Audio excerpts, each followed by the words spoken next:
Yang pertama, evolusi ISIT dari fokus teknologi ke fokus strategis. Ada 5 tahapan evolusi. Tahap pertama yaitu perencanaan pemrosesan data awal. Departemen TI perlu merencanakan antarmuka antara aplikasi yang dikembangkan secara terpisah, proyek demi proyek, untuk membuatnya bekerja secara efektif dan efisien, baik dalam operasi bisnis dan pemanfaatan teknologi. Memperoleh pemahaman manajemen tentang meningkatnya ketergantungan bisnis pada sistemnya adalah tujuan utama untuk memungkinkan pendekatan yang lebih koheren, kurang sedikit demi sedikit untuk diadopsi. Pada dasarnya, aplikasi dukungan sedang dibangun dan manajemen merasakan SITI dalam peran terbatas itu, tetapi ketergantungan terus meningkat. Lalu, tahap yang kedua adalah manajemen memulai tinjauan top-down dari aplikasi SITI dalam bisnis. Misalnya, apakah pembangunan kembali pemrosesan pesanan harus didahulukan daripada sistem analisis penjualan yang baru? Pendekatan yang digunakan sangat metodologis, biasanya berdasarkan turunan dari perencanaan sistem bisnis IBM atau metodologi yang serupa, dan melibatkan perolehan konsensus manajemen tentang kekritisan dan prioritas. Daftar belanja yang diperpanjang dan diprioritaskan dari aplikasi jenis operasional utama untuk persyaratan informasi operasional dan manajemen umumnya akan dihasilkan. Lalu tahap yang ketiga yaitu portofolio perlu diseimbangkan dengan lebih baik. Untuk menentukan cara terbaik dalam mengimplementasikan aplikasi dan teknologi pendukung atau dalam beberapa kasus menerapkan ulang sistem yang ada dengan cara yang lebih tepat, terintegrasi, dan mungkin lebih murah. Portofolio perlu diseimbangkan dengan lebih baik. Perhatian yang lebih besar diberikan pada sistem operasional utama sekarang yang dianggap kritis dan lebih sedikit sumber daya yang didedikasikan untuk mendukung aplikasi. Masing-masing telah diprioritaskan dalam tahap 2. Sebuah pusat dukungan aplikasi atau meja bantuan konsep dapat diimplementasikan untuk sistem tipe pendukung, dan paket aplikasi mungkin akan diperkenalkan untuk merasionalisasi dan menggantikan sistem yang dikembangkan secara internal. Tahap 3 dapat memakan waktu yang cukup lama untuk diterapkan secara efektif, dan sementara ini berlangsung, tidak ada hal lain yang benar-benar dapat terjadi, karena semua sumber daya TI dianggarkan berdasarkan rencana terperinci yang diketahui selama 2-3 tahun. Melalui tahap 1 hingga 3, evolusi dari aplikasi yang digerakkan oleh efisiensi yang terisolasi menjadi sistem efektivitas yang terintegrasi telah terjadi, tetapi tujuannya belum untuk menggunakan SITI secara terbuka untuk keunggulan kompetitif. Tujuan utamanya adalah untuk menggantikan SITI menjadi masalah dan untuk memastikan bahwa hal itu tidak menyebabkan kerugian. Lalu tahap yang keempat adalah pengguna mengambil kendali. Pengguna mengambil kendali tidak harus didorong oleh manajemen senior, tetapi tidak berkecil hati juga karena mereka tidak ingin mencegah bisnis penggunaan kewirausahaan dari SITI oleh pengguna melihat peluang baru, menggunakan informasi dengan cara baru untuk menyediakan bisnis atau keunggulan kompetitif. Ini mungkin dimulai selama tahap 3 karena rasa frustasi menumpuk dalam tahap jam besok dari perencanaan dan implementasi yang terperinci. Penting bagi pengguna yang tidak terkekang dengan cara apapun oleh prosedur atau kendali SITI. Selanjutnya adalah tahap kelima yaitu penyatuan kembali. Ini adalah tahapan yang sulit untuk dicapai, terutama jika tahap 3 ditunda dan tahap 4 lebih merupakan pemberontakan pengguna daripada inovasi yang dirangsang oleh bisnis. Hal ini membutuhkan penyatuan kembali, tidak hanya perumusan strategi berbasis SITI seperti pada tahap 2, tetapi juga perumusan strategis bisnis. Intinya, ide inovasi tahap 4 memerlukan evaluasi dalam konteks bisnis bersama dengan peluang yang sekarang tersedia dari infrastruktur operasional utama, yaitu pengetahuan tentang apa yang harus dilakukan dan kemampuan untuk menyampaikannya secara efektif. Lalu yang kedua adalah pendekatan metode pengembangan strategi SITI.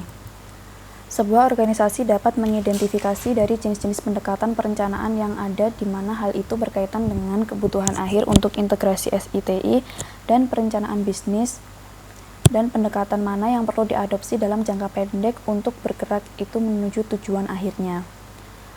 Tahapan yang harus dilakukan dalam pendekatan yang pertama adalah teknologi dipimpin atau teknologi led. Tugas utamanya yaitu melakukan pemetaan terhadap aplikasi SITI. Tujuan utamanya pengelolaan pemahaman, mendapatkan arahan dari pemimpin IT. Pendekatan utamanya bottom up development. Lalu tahap yang kedua adalah method driven. Tugas utamanya yaitu mendefinisikan kebutuhan bisnis. Tujuan utamanya menyetujui prioritas, mendapat arahan dari manajemen senior. Pendekatan utamanya analisis top-down. Tahap ketiga adalah administratif. Tugas utamanya perencanaan IS mendetail, tujuan utamanya menyeimbangkan portofolio, mendapat arahan dari user and IT together, pendekatan utamanya balance top down and bottom up. Lalu selanjutnya tahap keempat adalah business led. Tugas utamanya yaitu strategis atau kompetitif keuntungan, tujuan utamanya mengejar peluang, mendapat arahan dari eksekutif atau senior management and user, pendekatan utamanya entrepreneurial atau user innovation. Lalu tahap yang kelima yaitu organization led. Tugas utamanya keterkaitan dengan bisnis strategi, tujuan utamanya mengintegrasikan SI dan strategi bisnis, mendapat arahan dari koalisi pengguna atau manajemen TI, pendekatan utamanya multiple method at same time. Selanjutnya adalah masalah dan hambatan. Masalah dalam meluncurkan proses strategi SI ada 9. Yang pertama yaitu gagal mendapatkan dukungan dari manajemen puncak. Lalu selanjutnya tidak memiliki komunikasi bebas dan komitmen untuk berubah di seluruh organisasi. Tidak bisa mendapatkan personel yang cukup berkualifikasi untuk melakukan pekerjaan yang benar. Mendelegasikan tanggung jawab kepada individu tanpa mencukupi pengalaman, pengaruh, atau waktu untuk melakukan pekerjaan secara menyeluruh. Tidak menginvestasikan waktu yang cukup untuk memastikan bahwa semua tugas strategi dan perencanaan serta tanggung jawab individu tersedia dimengerti. Tidak memiliki komite pengarah yang memiliki komitmen tinggi, tidak memiliki strategi bisnis yang jelas untuk memandu upaya strategi SI, gagal mengantisipasi perkembangan baru di bidang IT yang mungkin mempengaruhi strategi, mengabaikan sisi rakyat dan politik dari perumusan dan perencanaan strategi. Lalu selanjutnya, masalah dengan proses strategi SI.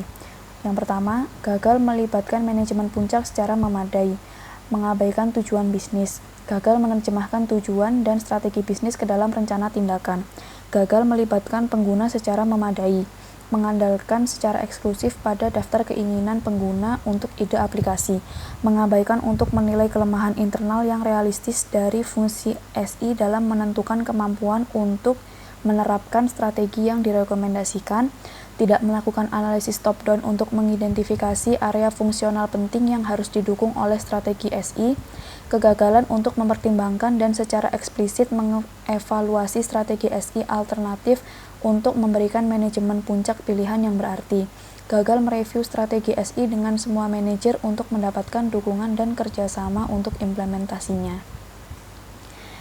Lalu selanjutnya ada dukungan dan hambatan. Pendukungnya yaitu yang pertama, dukungan eksekutif senior untuk IT, TI yang terlibat dalam pengembangan strategi, TI memahami bisnis, kemitraan TI, proyek TI yang diprioritaskan dengan baik, dan yang terakhir TI menunjukkan kepemimpinan. Sedangkan hambatannya di sini yaitu bisnis dan TI memiliki hubungan yang kurang dekat, TI tidak diprioritaskan dengan baik, TI gagal memenuhi komitmen, tidak memahami bisnis eksekutif, senior tidak mendukung TI, manajemen TI tidak memiliki kepemimpinan. Kesulitan yang dialami dalam perencanaan. Kesulitan dalam mendapatkan komitmen manajemen puncak untuk melaksanakan rencana tersebut. Keberhasilan pendekatan ini sangat bergantung pada pemimpin tim perencanaan. Kesulitan dalam menemukan pemimpin tim yang memenuhi kriteria yang ditentukan untuk peran. Kesulitan dalam meyakinkan manajemen puncak untuk mendanai latihan perencanaan. Kesulitan dalam menemukan anggota tim yang memenuhi kriteria yang ditentukan jumlah, tidak sesuai dari jam yang diminta dari manajemen puncak. Kegagalan untuk membentuk kelompok perencanaan permanen sebagai akibat dari latihan perencanaan, waktu dan biaya yang terlibat dalam menemukan staf pendukung perencanaan. Lingkungan SI atau strategi IT. Persyaratan untuk menentukan strategi sistem informasi harus mempertahankan fleksibilitas untuk menanggapi perubahan bisnis, untuk menilai implikasi tanpa memikirkan ulang keseluruhan strategi. Oleh karena itu, menggunakan model revisi Johnson and Scholes seperti gambar di slide setelah ini. Selain itu, perubahan dalam bisnis atau lingkungan TI dapat menimbulkan kendala pada strategi SI atau membuka peluang SI baru. Faktor-faktor ini yang memaksa perubahan dari strategi yang dimaksudkan, tidak akan selalu terjadi pada saat-saat yang tepat dalam siklus perencanaan. Ketiga strategi bisnis SI dan TI harus disesuaikan setiap kali peluang atau kendala baru muncul.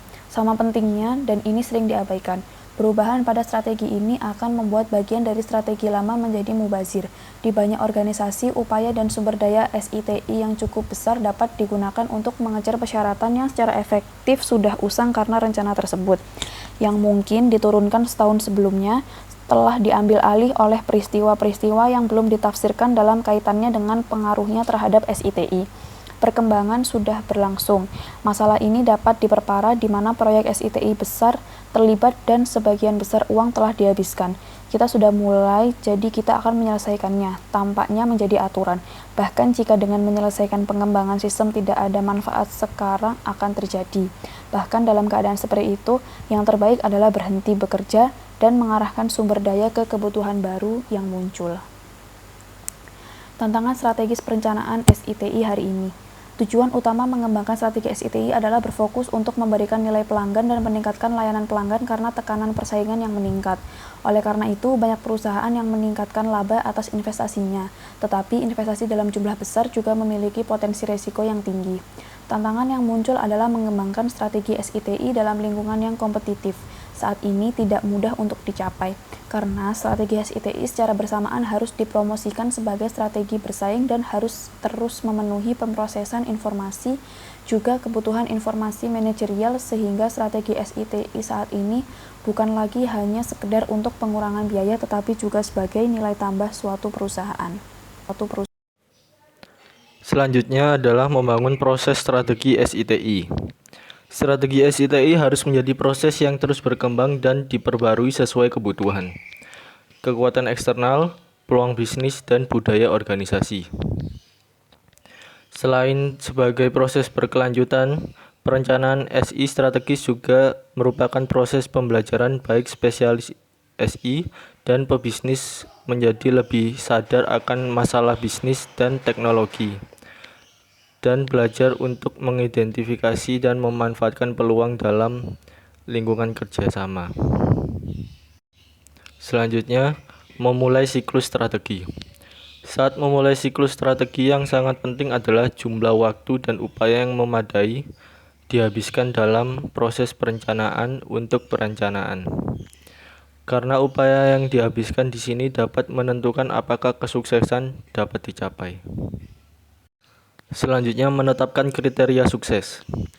Dampak dari strategi SITI tidak seketika dan mungkin pada kenyataannya membutuhkan waktu 2 tahun atau lebih. Ada sejumlah cara di mana keberhasilan strategi SI berpotensi dioperasionalkan dan diukur. Dalam risalah konseptual, Raja menyarankan kerangka kerja untuk mengukur kesuksesan, dengan alasan bahwa pengukuran kesuksesan harus multidimensi dan didasarkan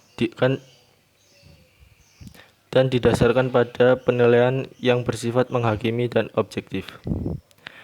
Dimensi yang diusulkan oleh Raja meliputi efektivitas pendekatan strategi, nilai relatifnya, peran dan dampak strategi SI, kinerja rencana SITI, dan efisiensi relatif dari proses strategi, kecukupan sumber daya yang tersedia, dan kesesuaian strategis.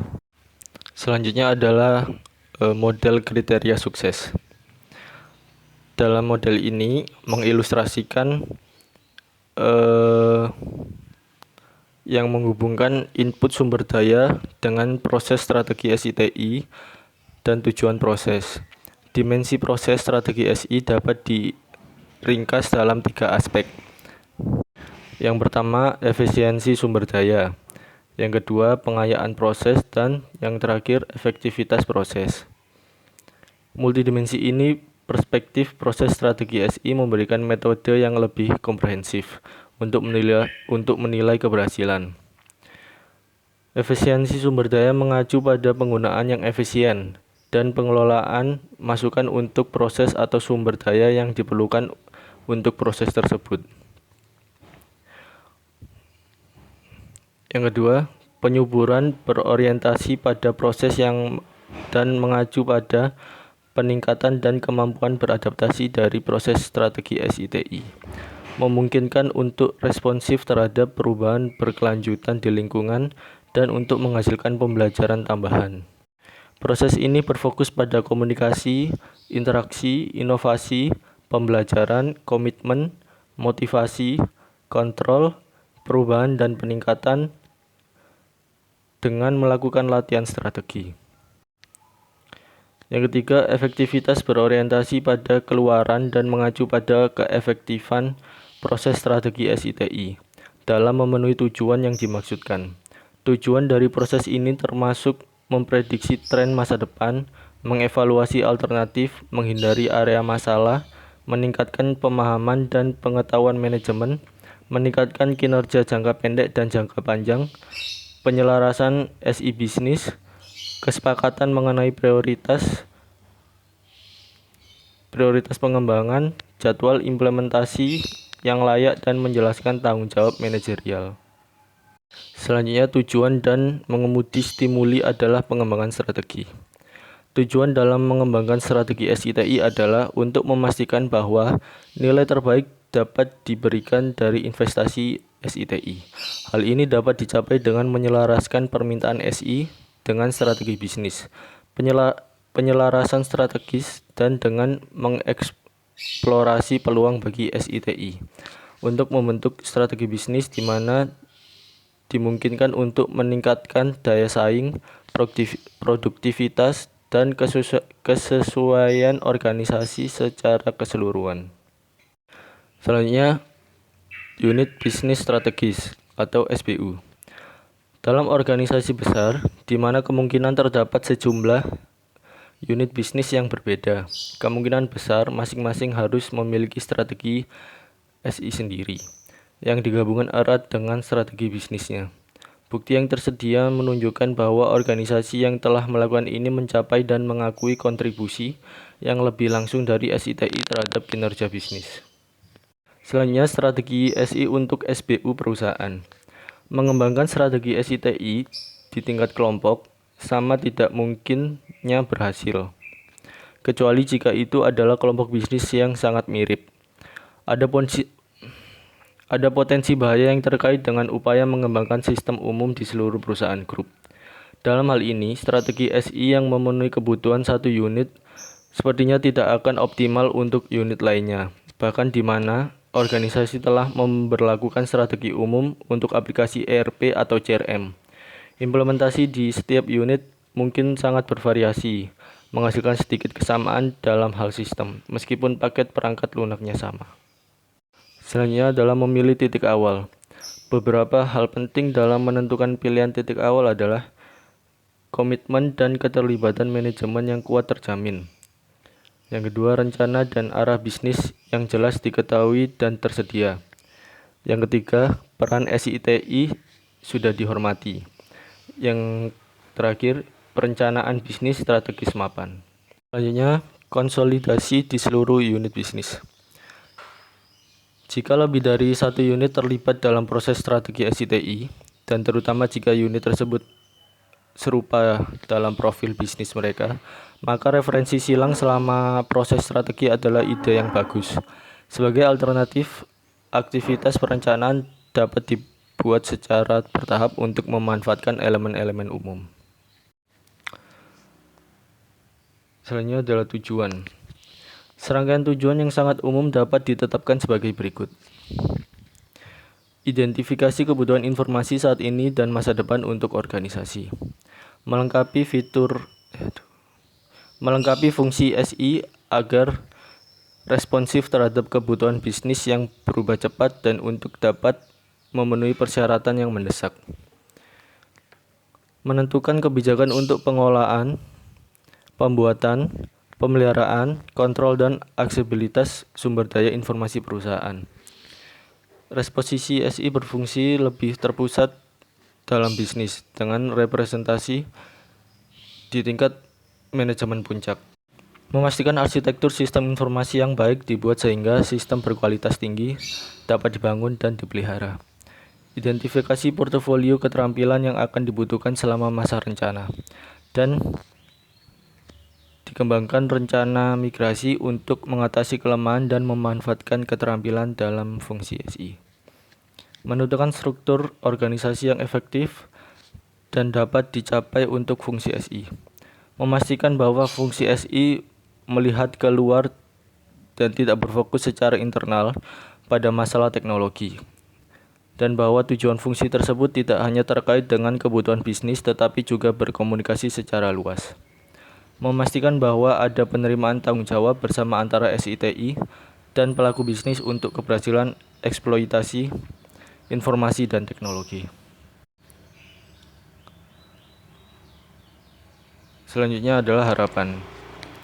Harapannya yaitu kebijakan yang menyatakan dengan jelas apa saja yang tidak akan dilakukan oleh proses strategi.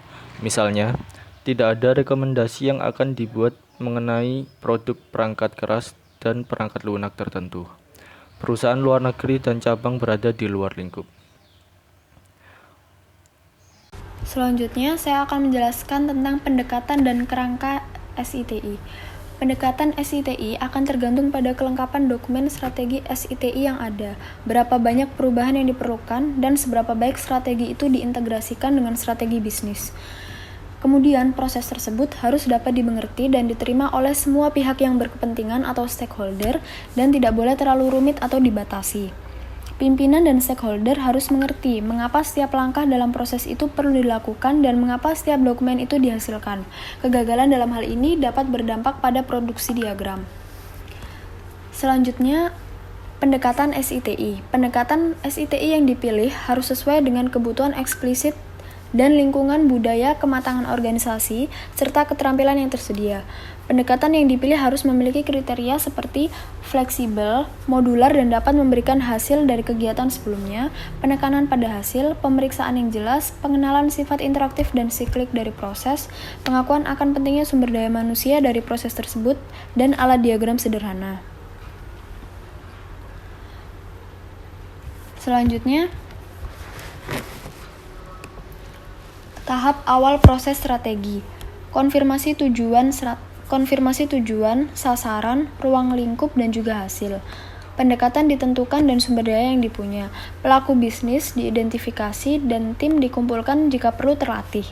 Membuat mekanisme pengarahan dan manajemen untuk proses tersebut, bagaimana pekerjaan itu berhubungan dan dimasukkan ke dalam perencanaan bisnis, mengidentifikasi stakeholder, dan juga merencanakan pekerjaan, tugas, waktu, peran, dan tanggung jawab, dan checkpoint ditentukan. Kemudian memahami situasi saat ini dan menafsirkan kebutuhan bisnisnya. Yang pertama, analisis strategi bisnis, tujuan, faktor penentu keberhasilan, masalah dan proses kritis untuk menentukan arus situasinya, kekuatan dan kelemahannya, dan juga kebutuhan informasi. Yang kedua, evaluasi operasi SITI saat ini, seperti sistemnya, informasi penyediaan, sumber daya, organisasi, keterampilan, dan layanan. Hal ini untuk menentukan cakupan dan kontribusi dan di mana perbaikan itu akan bermanfaat. Ketiga, analisis lingkungan bisnis eksternal dan internal untuk mengidentifikasi inovasi berbasis bisnis yang bergantung pada aplikasi potensial ISIT. Tools yang digunakan ada 4. Yang pertama, menentukan strategi bisnis IS. Akumulasi permintaan bisnis IS kemudian diubah menjadi rekomendasi untuk penyebaran SITI di tingkat SBU dan di seluruh organisasi. Hal ini didokumentasikan dalam strategi IS manajemen dan bisnis. Tools yang kedua adalah menentukan arsitektur sistem dan informasi. Langkah ini mengambil hasil dari analisis proses dan informasi kebutuhan untuk membangun model bisnis yang diusulkan untuk bisnis tersebut. Hal ini mewakili dalam hal proses, informasi, dan sistem, dan diperlukan untuk merencanakan arah saat mengembangkan migrasi rencana. Hal ini dapat dimulai setelah analisis lingkungan dimulai dan berlanjut hingga akhir perumusan bisnis IS strategi. Tools yang ketiga, merumuskan proposal pasokan TI. Tugas yang tersisa adalah menentukan elemen proposal pasokan TI. Dalam praktiknya, pada titik ini strategi SI dan proposal pasokan TI dapat dimasukkan kembali ke dalam proses strategi bisnis untuk dipertimbangkan dan akhirnya dikonsolidasi. Manajemen bisnis senior kemudian bisa memutuskan program investasi yang paling menguntungkan dan layak untuk bisnis. Dan tools yang terakhir, teknik analitis dan kreatif. Yang pertama, mengambil rute terstruktur melalui tingkat atas organisasi, secara sistematis menganalisis dan menguraikan persyaratan bisnis ke dalam bagian penyusun, kemudian menyampaikan pandangan terstruktur dari tujuan bisnis, strategi, kegiatan, dan juga kebutuhan informasi. Selanjutnya ada strategi IS manajemen permintaan. Strategi SI bisnis menyatakan bagaimana bisnis akan menyebarkan SITI dalam mencapai tujuannya, dan tanggung jawab atas relevansi dan kelengkapan terletak pada manajemen eksekutif unit bisnis. Tujuannya adalah untuk menggabungkan SITI secara jelas dan tegas dengan strategi bisnis. Struktur untuk hasil kerja. Yang pertama, menyatakan permintaan. Dalam hal persyaratan untuk informasi, sistem, dan teknologi, terkadang dalam strategi SI bisnis dan portofolio aplikasi yang menyertainya. Yang kedua, harus ada satu strategi manajemen SITI untuk setiap organisasi, di mana kebijakan yang konsisten untuk SITI ditetapkan di sebuah badan korporat.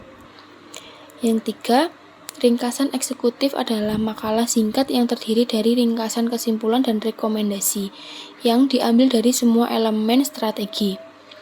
Yang keempat, strategi perlu mencatat perspektif bisnis dan SI saat ini dan masalah masing-masing sebagai catatan titik awal dalam setiap siklus perencanaan. Yang kelima, perspektif IS penting karena laju perubahan di industri secara umum. Portofolio aplikasi. Rincian singkat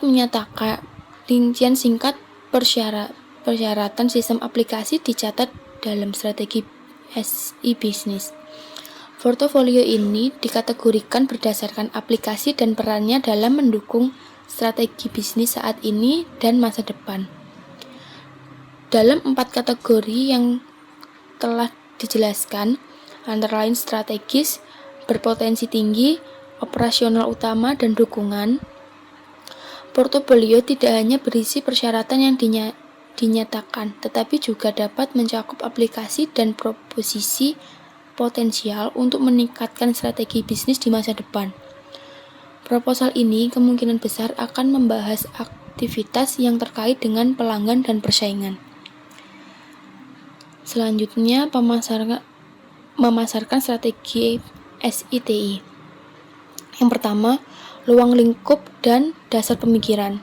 Terkait dengan latar belakang bisnis, ruang lingkup dan alasan untuk arahan yang dinyatakan dan dampaknya yang diharapkan pada komunitas bisnis.